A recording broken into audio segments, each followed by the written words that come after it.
Do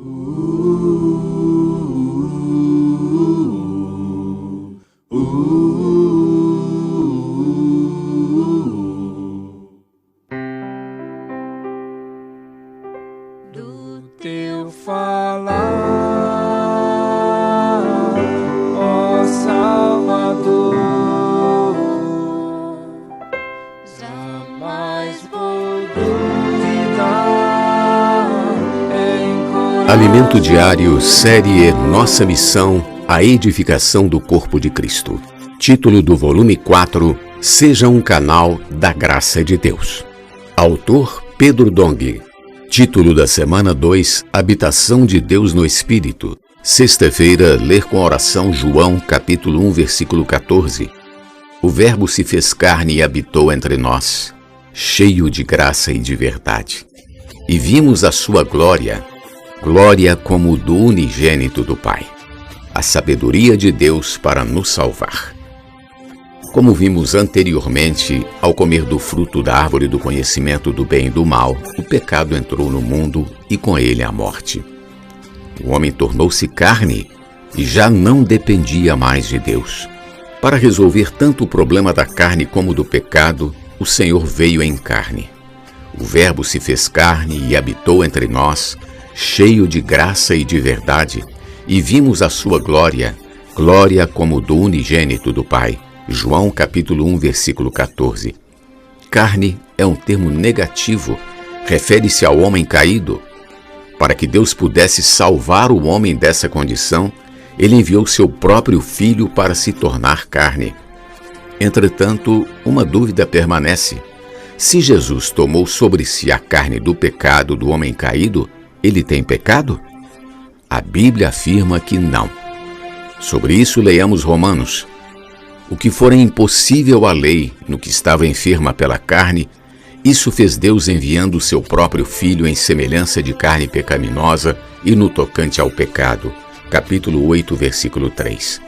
Todos os homens têm carne e sangue. Para nos salvar, o Senhor também participou da carne e do sangue. Hebreus capítulo 2, versículo 14. Tomando a carne, ele certamente seria contaminado com sua natureza pecaminosa. Mas vejamos que coisa maravilhosa Paulo diz em Romanos capítulo 8, versículo 3.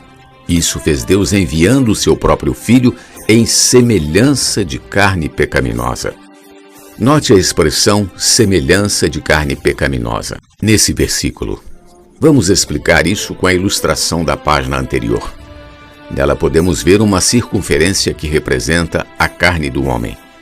O contorno da circunferência é a semelhança da carne do pecado, e o conteúdo deste círculo é a carne do pecado. Jesus não participou da carne do pecado, e sim da semelhança da carne do pecado. Quando foi à cruz, ele levou a semelhança da carne pecaminosa e o conteúdo também foi junto, porque Deus colocou os pecados do mundo inteiro em Jesus. Entretanto, ele só tinha semelhança. Quando Jesus foi à cruz levando a semelhança da carne pecaminosa, Deus destruiu o pecado na carne. Essa é a sabedoria de Deus. Cristo não participou do pecado, pois veio somente em semelhança de carne pecaminosa.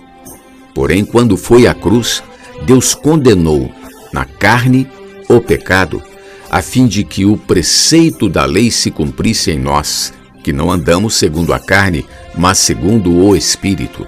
Porque os que se inclinam para a carne cogitam das coisas da carne, mas os que se inclinam para o Espírito, das coisas do Espírito. Romanos capítulo 8, versículos 4 e 5.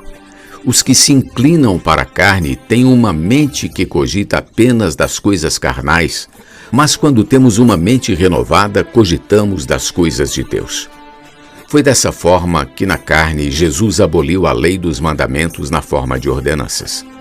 O homem religioso é preso a formas, rituais, costumes e práticas de adoração a Deus que só causam divisão e inimizade. Um tem uma prática na reunião, outro tem outra. Isso causa divisão e inimizade. É por isso que não devemos ficar presos a rituais nas reuniões.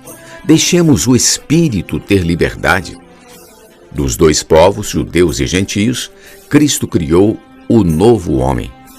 Para que então serviu a lei?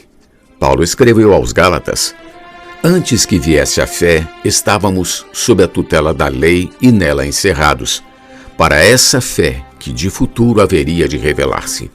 De maneira que a lei nos serviu de aio para nos conduzir a Cristo, a fim de que fôssemos justificados por fé.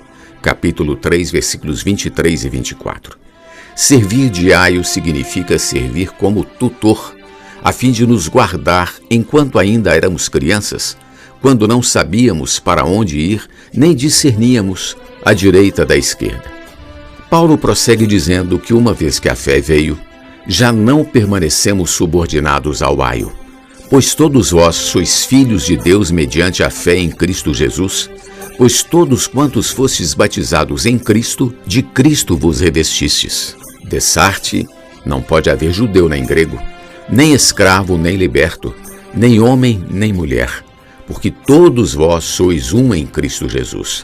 E se sois de Cristo, também sois descendentes de Abraão e herdeiros segundo a promessa.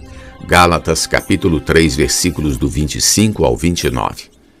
Quando nos despimos do velho homem, com as obras da carne que corrompem e dividem, e nos revestimos de Cristo como o novo homem, produzimos o fruto do Espírito. Esse é o desejo de Deus para nós. Pergunta de hoje: qual a diferença entre a carne pecaminosa e a semelhança da carne pecaminosa? Jesus é o nosso amado Senhor. Do teu falar, ó Salvador, jamais vou duvidar, é encorajador,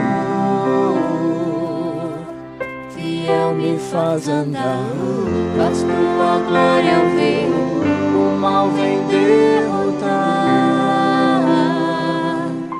Fiel me faz andar, faz tua glória eu ver, o mal vem derrotar.